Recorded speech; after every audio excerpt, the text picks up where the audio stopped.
So ayan, patungong Batangas na tayo guys. Marami na tayong matadaan dito ng mga bahay-bahay. Of course, harurot ng ating bus ngayon.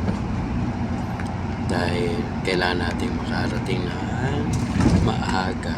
So sa magiging okay yung ating biyahe.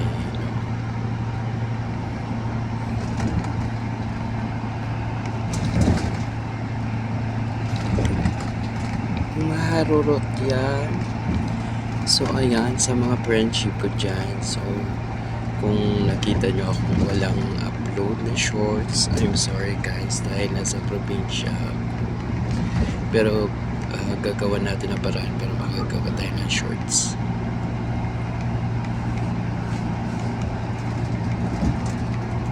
Southern side ng day, sorry.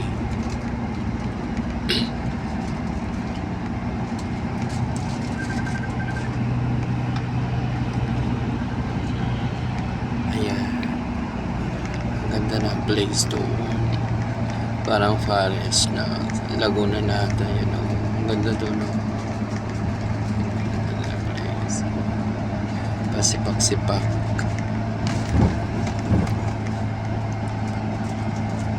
Ayan, yung papuntang ano yan, Tagaytay, Ugasat Express. Ugasat Express yan. Laguna Nata, yung Ugasat.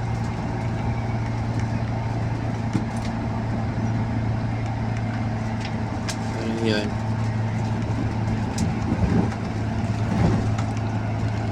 Diba?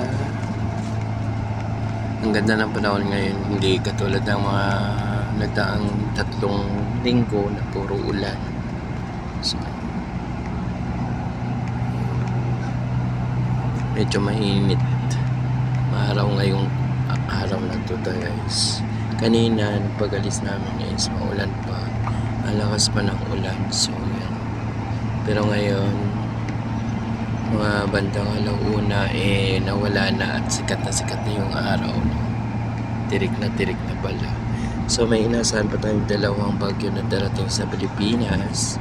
So, hindi ko alam kung saan tatama yun. So, ang ganda ng mga puno. Dapat ganyan lahat para ma-absorb niya yung init ng panahon. No? Ang ganda ng bahay doon.